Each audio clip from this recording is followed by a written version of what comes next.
그런데 정말 볼 수 있도록 이렇게 이렇게 사람으로 이렇게 나타나시면 사실 유한한 그런 존재이거든요. 사람은 유한합니다. 어떤 하나님은 그런 유한한 그런 분이 아니신 거죠. 그래서 하나님은 원래가 영적인 존재이시기 때문에 보이지 않는 그런 분이십니다. 그래서 영원하시고 또 능력이 한이 없으시고 한국에도 계실 수 있고 동시에 미국에도 계실 수 있고 여기서 일어난 일도 알 수 있고 저기 서울에서도 일어난 일을 알 수 있는 그러한 전지전능한 하나님이십니다. 그러면 보이지 않는데 어떻게 우리가 하나님을 알 수가 있습니까?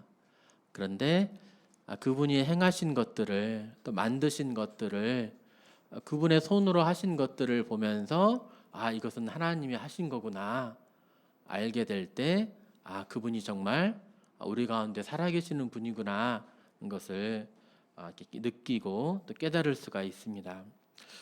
성경은 이것에 대해서 여러 말씀들을 보여주시고 있습니다. 여러 번 읽어보셨는데요. 다시 한번 읽어보겠습니다. 시작.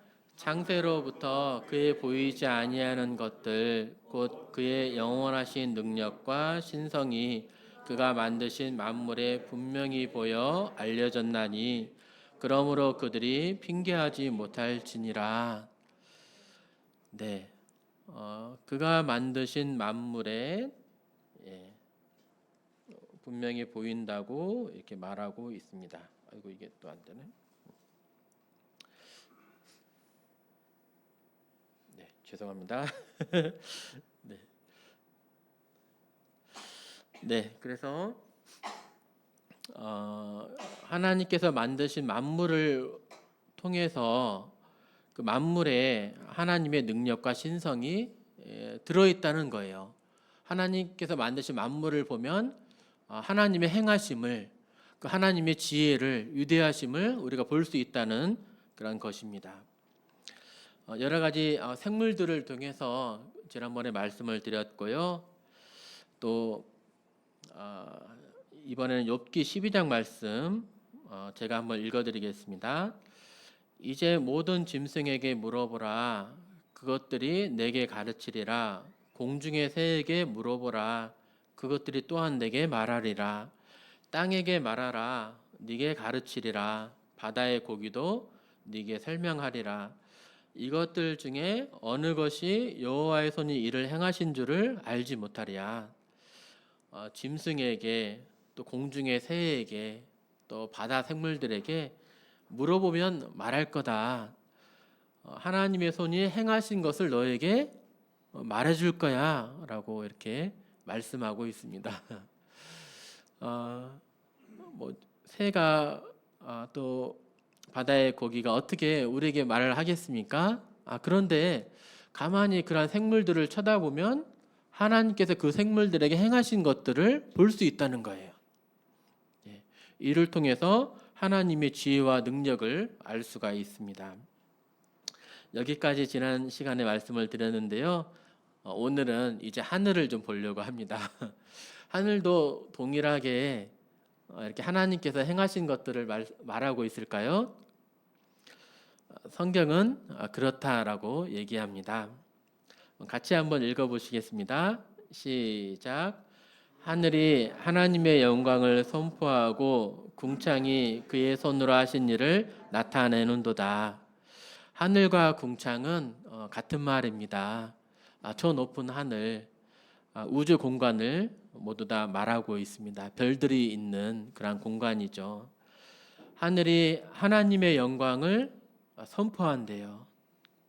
하나님께서 얼마나 영광스러운 그러한 분이신지 선포하고 그분에게 영광을 돌리고 있다는 것입니다. 궁창이 그의 손으로 하신 일을 나타낸답니다. 하나님께서 어떻게 이 우주 공간을 하늘들을 만드셨는지 별들을 운행해 가시는지를 나타내고 있다는 거예요. 이를 통해서 우리는 그분의 지혜와 능력을 보고 또 그분의 위대하심과 광대하심을 보면서 정말 하나님이 살아계시는구나. 정말 하나님이 살아계셔서 역사하심으로 우주가 이렇게 존재하게 되었고 지탱되어져 가는구나 하는 것을 느끼게 될 것입니다. 네. 자, 오늘 이제 우주를 좀 살펴본다고 말씀을 드렸는데요.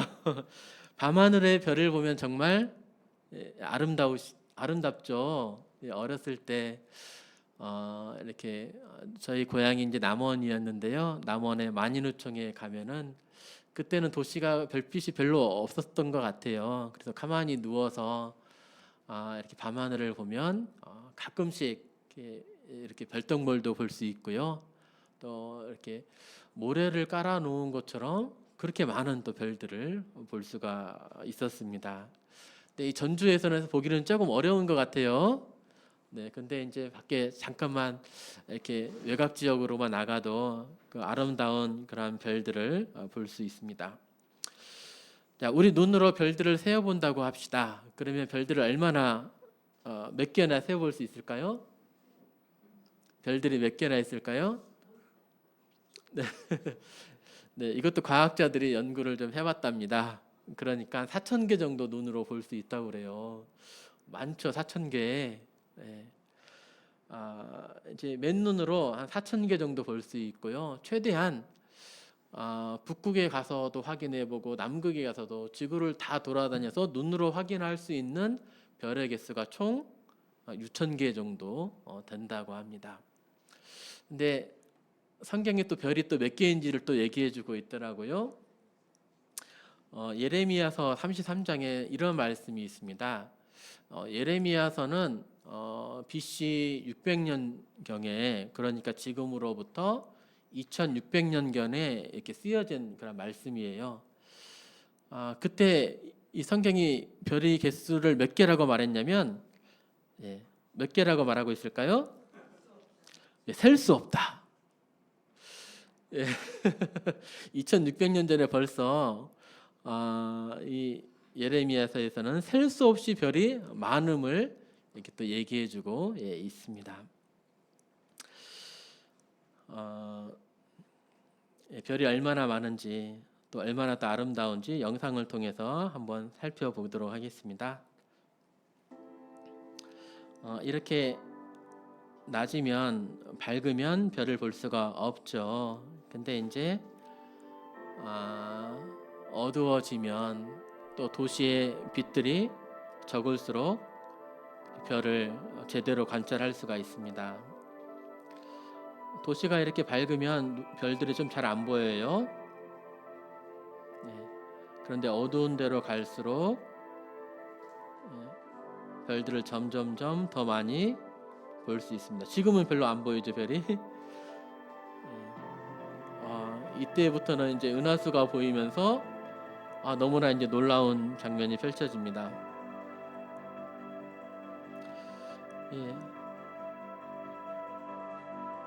이게 좁쌀처럼 모래처럼 흐트러져 있는 것 다 하나하나가 별이고 또 은하계이고 또 그런 거죠.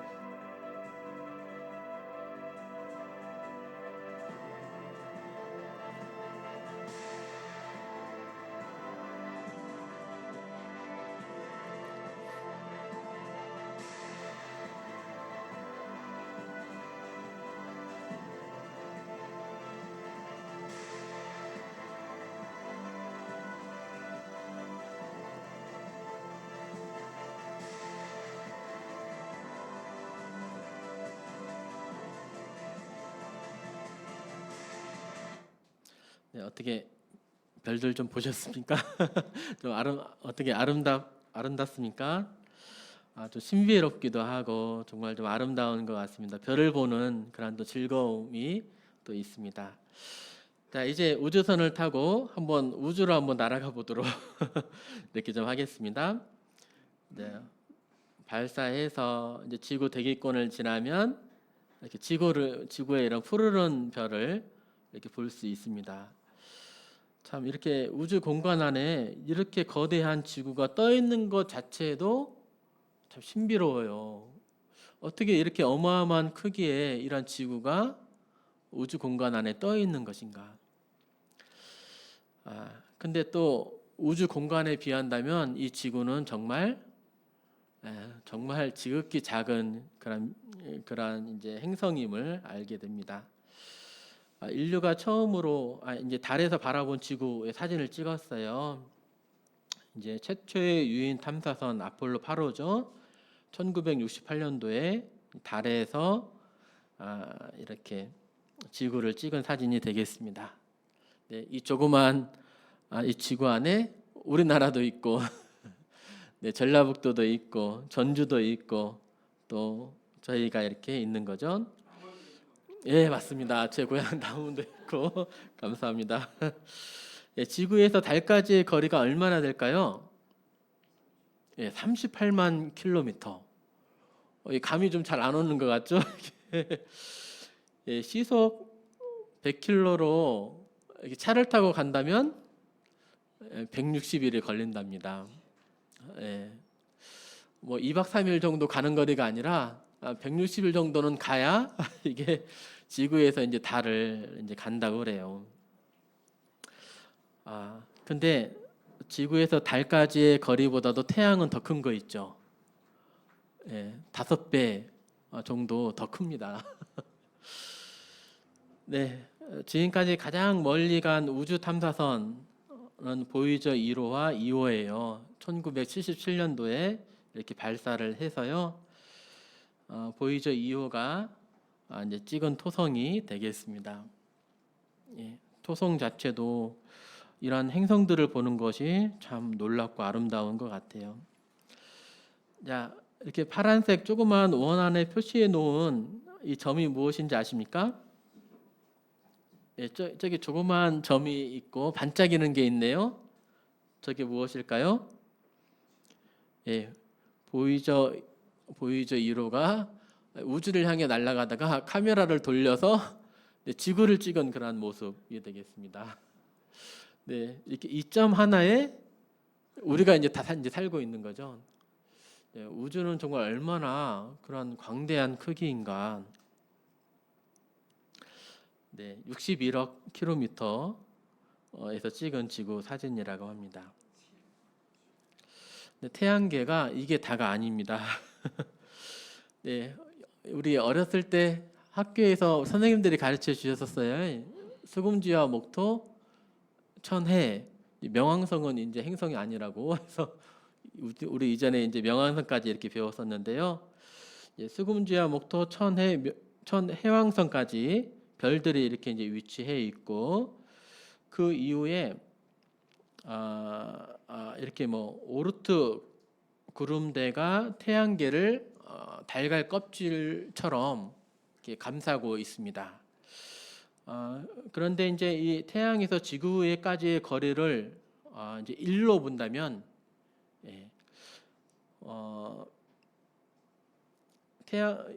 오르트 구름대는 벌써 10,000배, 10만 배 이렇게 됩니다. 이게 좀 감이 좀 안 오는데요. 어떠한 책을 보니까 이렇게 좀 써 있더라고요.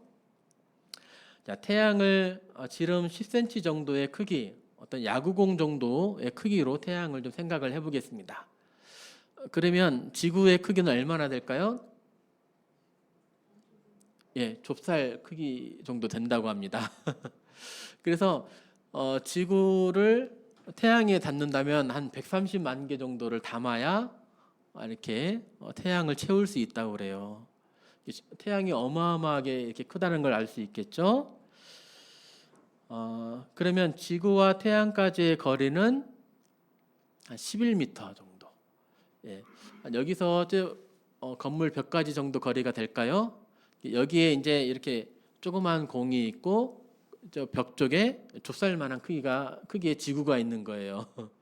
예, 이 정도 거리에 태양과 지구가 이렇게 위치를 하고 있습니다.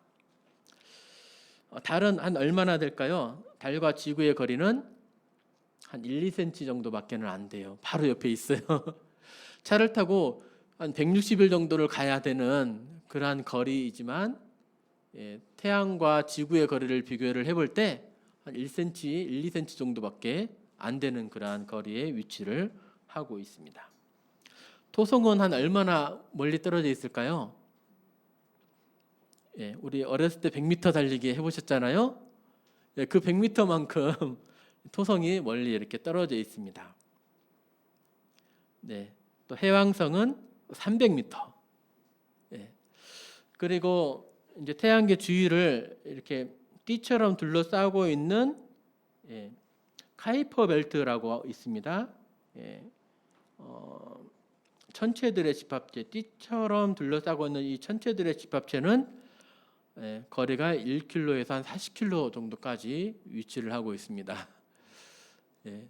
근데 태양계가 이게 아니에요. 이제 오르트 구름이라고 하는 이제 껍질처럼 이렇게 태양계를 둘러싸고 있는 그런 공간이 있어요. 그 공간은 200km에서 2,700km 정도 됩니다. 이게 바로 태양계의 크기라는 거예요. 그래서 우리가 배웠던 수금주야 목도 천해명 한 300m 정도밖에 안 되는데 진짜 태양계는 수천 킬로미터 정도로 더 크다는 것을 이렇게 알 수가 있습니다. 우리 태양계도 어마어마한 크기죠. 근데 우리 은하와 비교를 해볼 때 이것도 태양계도 또 지극히 작은 그런 공간임을 볼 수가 있어요. 네, 우리의 은하는 이렇게 나선 형태로 이렇게 이루어진 그런 은하입니다. 우리 은하가 이 은하의 중심부가 아니에요. 이 은하의 중심부에 있으면 여기서는 초신성이 막 생기면서 폭발이 막 일어나고 있어서 생명체가 살 수 없는 그런 위험지대라고 합니다. 그래서 바깥쪽 변두리 쪽에 그래야만이 생명체가 살 수 있는 안전지대라고 합니다. 우리 태양계의 위치를 찾으셨습니까? 네. 이렇게 은하가 이렇게 거대한데 우리 태양계도 점 하나 찍을 수 있는 그런 크기의 우리 은하임을 볼 수 있죠. 얼마만큼 정말 은하가 좀 거대한가. 이를 만드신 하나님은 얼마나 경이로운 분이신가, 또 능력이 많으신가, 크신 하나님이심을 또 생각을 해보게 됩니다. 근데 은하가 이걸로 끝날까요? 이 은하 하나만 있을까요? 은하 속에는 태양과 같은 1000억 개의 별들이 있다라고 합니다. 근데 이게 또 과학자들마다 좀 달라요. 얼마 전에는 남원에서 이제 미국에서 이렇게 교수님이 오셨어요. 물리 교수님이 오셨습니다. 그래서 은하에 몇 개의 별들이 있는지 아느냐? 1000억 개이고 또는 수조 개까지도 이렇게 늘어난다 이렇게 얘기를 하더라고요. 근데 이러한 은하가 온 지구에는 온 우주에는 또 1000억 개 정도의 은하가 있다고 합니다.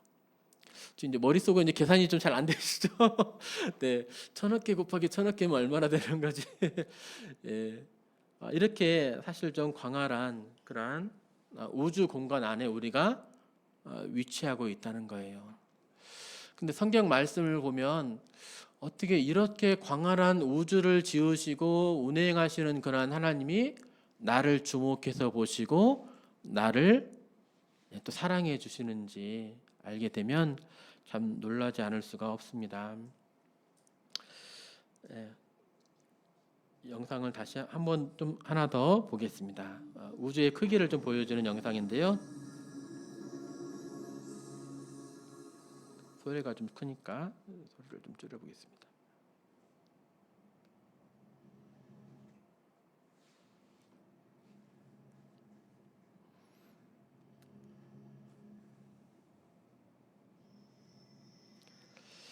네, 항성과 행성이 있죠. 항성은 스스로 빛을 내는 별이고 행성은 항성 주위를 도는 것이 되겠습니다. 태양이 항성이고 태양 주위에 도는 지구와 같은 것들이 이제 행성이 되겠습니다. 달의 크기를 보여주고 있습니다. 지름이 한 3,500km.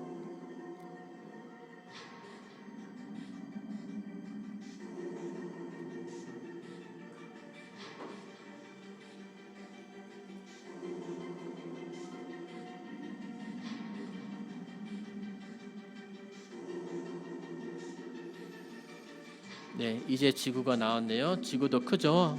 13,000km의 지름을 가지고 있습니다. 근데 다른 별들에 비하면 지구도 정말 조그만해요.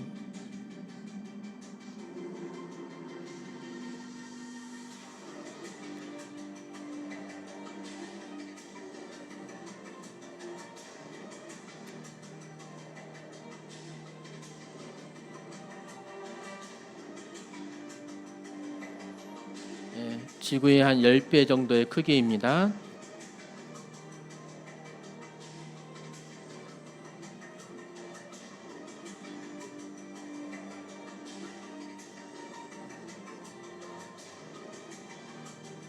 태양이 나왔습니다.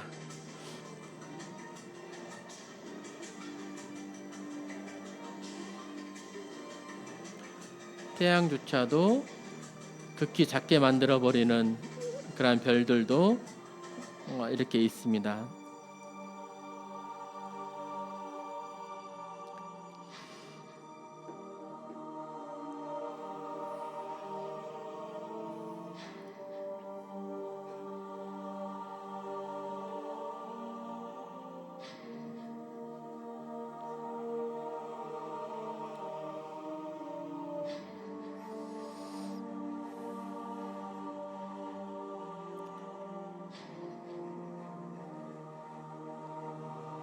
네, 네, 더 영상을 좀 보여드리고 싶은데요. 시간 관계상 여기까지만 보여드릴게요. 어, 사실 지구에서 달까지의 거리보다도 태양이 훨씬 더 커요. 예, 4배, 5배 정도는 큽니다. 그런데 이 태양보다도 훨씬 더 큰 그런 별들도 많아요. 근데 이러한 커다란 별들을 담고 있는 우주 공간은 측량할 수 없을 만큼 그렇게 큽니다. 자, 앞에 있는 그림을 보시면 지구가 있고, 옆에 태양계가 있네요. 또 우리 은하가 있습니다. 또 우리 은하 이렇게 몇십 개가 모여 있는 국부 은하군이 있고요. 또 1,000개 정도의 은하가 모인 은하단이 있고, 10만 개 정도의 은하가 모이는 초은하단이 있고, 그다음에 관측 가능한 우주가 이렇게 있습니다. 지금 몇 번을 이렇게 건너뛰니까 이렇게 이제 실질적으로 체감이 좀 잘 안 되는 것 같아요. 근데 정말 과학자들이 지금도 측량할 수 없을 만큼 우주가 크다라고 말하고 있는데요. 우주의 크기가 어느 정도 되냐? 지금 망원경을 이렇게 우주 바깥으로 띄워놓고 그걸 가지고 나서 이제 허블 우주 망원경으로 관찰을 하잖아요. 관측 가능한 우주의 크기가 한 930억 광년. 빛의 속도로 1년 가는 것이 아니라 빛의 속도로 930억 년 정도를 가는 거리가 관측 가능한 우주예요. 지금 기술로 관측 가능한 그런 우주입니다. 그러면 아직 못 발견한 관측하지 못한 그런 우주도 있겠네요. 네. 그래서 우주의 끝이 얼마나가 되는지 아직도 지금 잘 헤아리기 어려워요. 또 과학자들이 말하기를 빛의 속도보다도 우주가 팽창하는 그 속도가 더 빠르다. 지금 우주가 팽창하고 있는데 빛이 1초에 가는 거리가 30만 킬로미터인가요? 되는데 팽창 속도가 더 빨라가지고 가늠하기가 어렵다라고 이렇게 말하고 있습니다.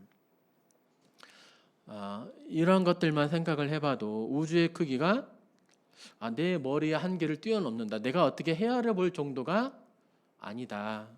아까 이제 태양계를 야구공과 우리 좁쌀의 크기로 이렇게 비교를 해드리면서 태양계만 해도 이렇게 수천 킬로미터 정도 되는데 벌써 태양계만 해도 내 머리에 어떤 한계를 좀 뛰어넘는 내가 헤아려 볼 수 있을 정도가 아닌데 이러한 우주를 지으신 또 운행하시는 그런 하나님은 얼마나 위대하신 그러한 분이신가 보게 됩니다. 그래서 너희는 눈을 높이 들고 보아라. 네. 이러한 하늘이 하나님이 행하신 것들을 이렇게 말해주고 있다. 너희는 눈을 높이 들고 보아라. 누가 이것들을 창조하였느냐라고 이사야서에 이렇게 말씀하고 있습니다. 우연이 되었을까요? 그냥 우연히 빅뱅에 의해서 우연하게 이렇게 되어졌겠지라고 이렇게 말하고 있는 그런 분들도 있는데요. 근데 우주를 더 연구해 볼수록 우주가 정말 정밀하게 조절되어 있는 그런 우주임을 알 수가 있습니다. 우주의 모든 것은 어떤 기본적인 힘에 의해서 이렇게 정해진다고 합니다. 중력, 핵력, 양력, 전자기력, 어떤 핵들의 힘에 의해서 정해집니다. 근데 그 힘의 세기는 기본 상수라고 불리는 숫자, 상수가 이제 변하지 않는 그런 숫자입니다. 상수가 기본적인 상수가 우주 안에 이렇게 존재하고 있어서 이 상수들로 말미암아서 우주가 유지하게 되는 거예요. 상수가 조금이라도 틀어지면은 우주가 틀어져요. 존재할 수가 없어요. 그러한 상수들이 존재하고 있습니다. 그래서 이러한 여러 가지 상수들이 있는데 가만히 보니까 어떻게 이 상수들이 우주에 존재하고 있나? 우주에 존재하면서 우주가 유지하게 되는 것인가? 뭔가 이렇게 조절되어 있지 아니하면, 누군가 이렇게 정밀하게 정확하게 맞춰져 있지 않으면 우주라고 하는 것이 존재할 수가 없는 거구나. 이러한 것을 과학자들이 발견을 하고, 우주는 그냥 만들어진 것이 아니다. 누군가의 손길에 의해서 만들어진 것임이, 설계되어진 것임이 분명하다, 이렇게 말하고 있습니다. 인간 중심 원리, 인류 지향 원리라고 했는데요. 인류가 존재할 수 있도록 우주의 이러한 숫자들이, 상수들이 정말 정교하게 조절되어 있다. 이러한 상수들이 인간이 존재하게끔 만들어주고 있다라고 이렇게 말하고 있습니다. 만유인력 들어보셨죠? 뉴턴이 가만히 누워 있다가 사과가 떨어지게 되면서 사과를 끌어당기는 힘이 있다. 뉴턴이 이제 이렇게 발견을 하게 되었는데요.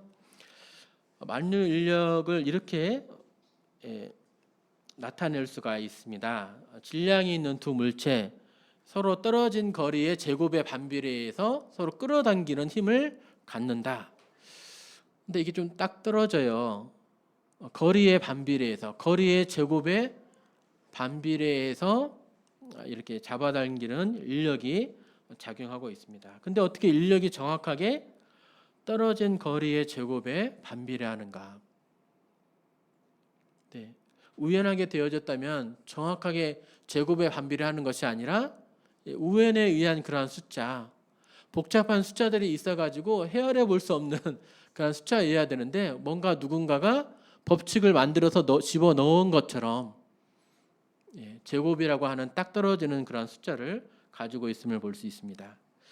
근데 더 중요한 것은요, 중력이 조금만 변해도 우주가 존재할 수가 없대요. 중력 상수가 있습니다. 10의 60승분의 1만큼 강해지면 팽창을 못한대요. 우주가 조금씩 수축되어진대요. 약해지면 우주가 헤아릴 수 없을 정도로 그냥 풀어져 버린대요. 존재할 수가 없대요.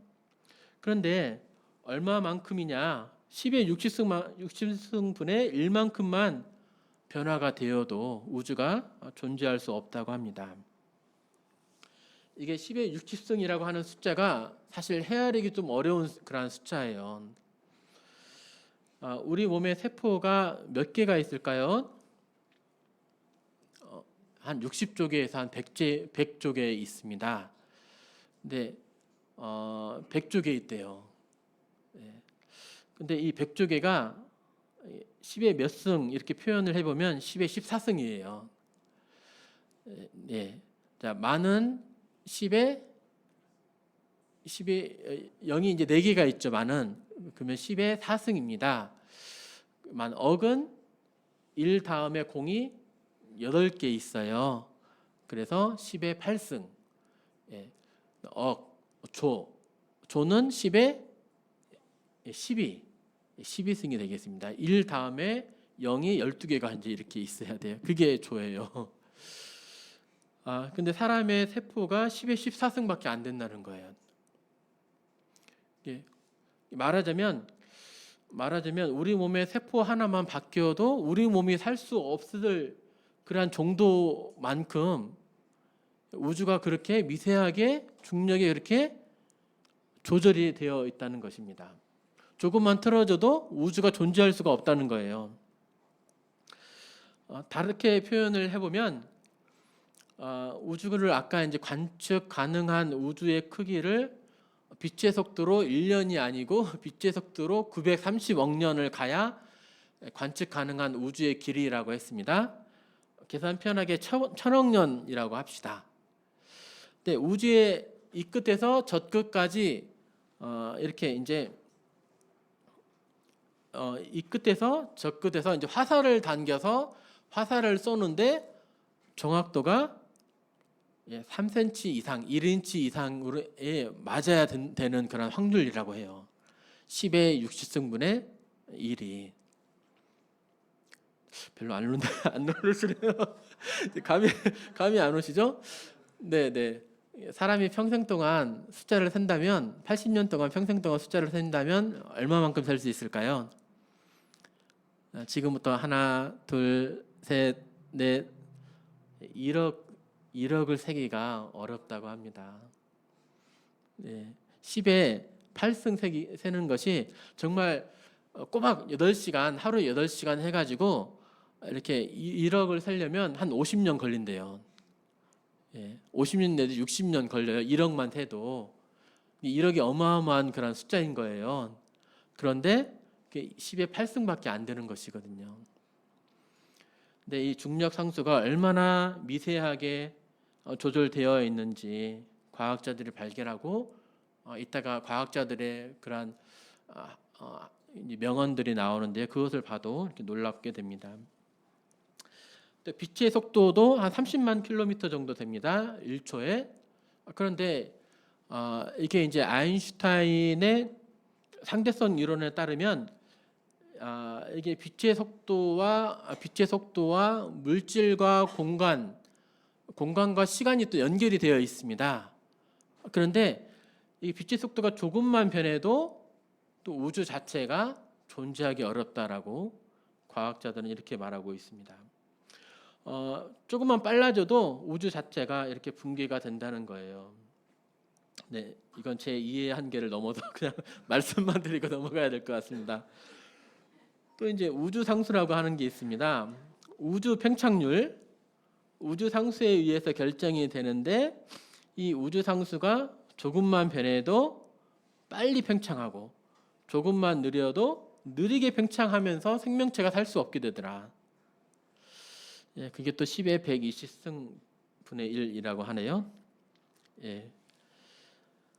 우주의 초기에 이제 빅뱅이 맞다면 빅뱅이 당시에 가지고 있었던 이러한 질량과 에너지 차이가 조금만 틀어져도 우주가 존재하기가 어렵다라 이렇게 말해주고 있습니다. 또 우리 원자 안에는 뭐 중성자, 양성자가 있잖아요. 양성자와 중성자는 늘 질량이 일정합니다.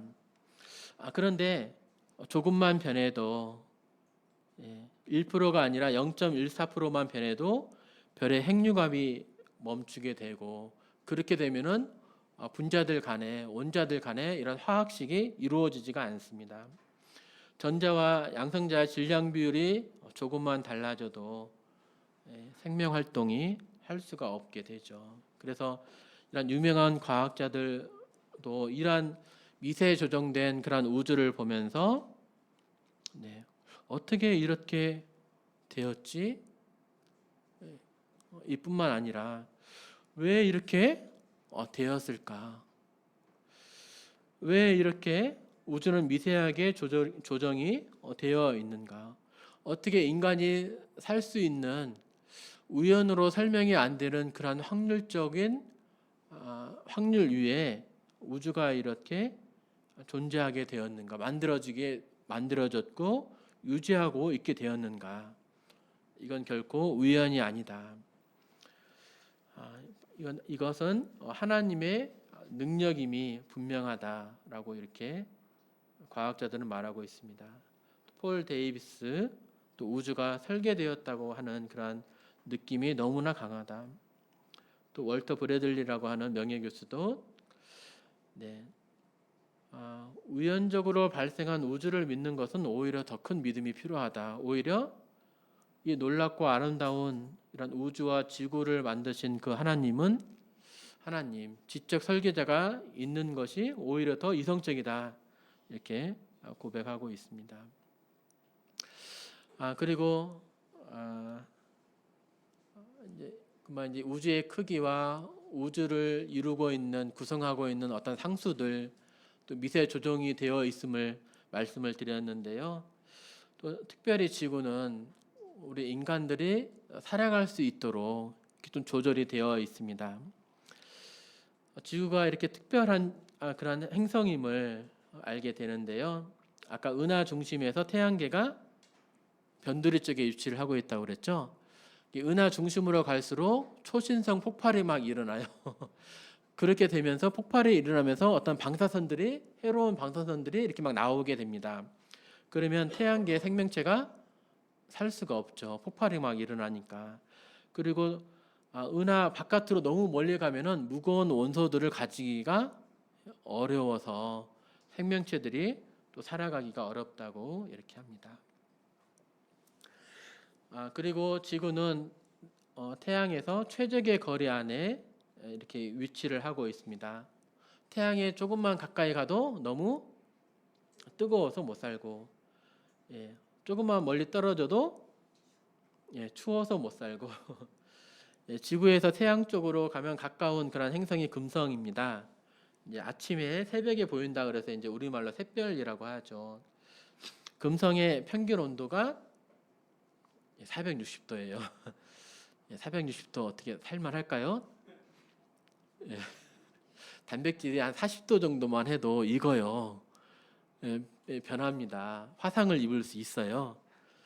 근데 460도라고 합니다. 조금 멀어진 화성은 평균 온도가 마이너스 80도. 마이너스 영하로 한 4도, 5도만 내려가도 물이 어니까 살기가 사실 쉽지 않아요. 약간 추울 때는 마이너스 140도, 조금 따뜻할 때는 마이너스 20도, 평균이 마이너스 80도. 어떻게 해서 살만하십니까? 물을 먹을 수가 없을 것 같습니다. 지구만이 생명체가 존재할 수 있는 그런 위치에 이렇게 헤비터블 존이라서 생명대라고 합니다. 파란색이 이제 생명대 안에 이렇게 지구가 딱 좋은 위치 안에 이렇게 위치를 하고 있습니다. 태양계 행성 중에서 목성과 토성이 이렇게 커요. 가운데 보이는 것이 목성, 이제 오른쪽에 이제 토성이 되겠습니다. 그 밑에 조그만한 것이 지구와 달이 보이네요. 목성은 지구보다 얼마나 크냐? 1300배 정도 크다고 합니다. 지구를 한 1300개 정도 담아야 목성이 되는 거예요. 근데 태양에 비하면 목성도 아무것도 아닙니다. 목성 한 1000개를 넣어야 태양 크기라고 하는 거예요. 그좀 이렇게 생겼습니다. 근데 왜 이렇게 목성과 토성이 크냐? 크면 클수록 끌어당기는 힘이 많죠. 그 우주에서 이제 해성이 이렇게 막 들어옵니다. 태양계 안으로. 근데 해성이 1km 정도만 되어도 지구에 부딪히면 어떻게 돼요? 해폭발이 막 일어나는 거랑 똑같아요. 1km 정도만 되어도 사람들이 1억 명 이상이 죽는다고 합니다.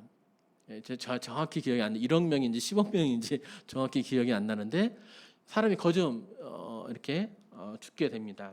그런데 목성과 토성이 있어서 해성들이 들어오고 올 때 크니까 무거우니까 잡아당겨서 자기가 스스로 해성을 끌어당기는 거예요. 자기가 대신 맞는 거예요. 그러면서 지구 안쪽으로 들어가지 못하도록 막아주고 있습니다. 네. 그렇기 때문에 우리가 이렇게 살만한 거예요. 생명체가 유지를 하고 있는 겁니다. 목성과 토성을 또 통과하면은 이렇게 소행성대가 있어서 또 막아준다고 합니다. 그러면 거좀 커다란 해성들은 거좀 막아지죠. 혹시 작은 그러한 해성들이 지구 대기권 안에 들어온다 할지라도 대기권 안에 있는 그러한 산소, 그러한 공기층 때문에 타면서 없어진다고 합니다.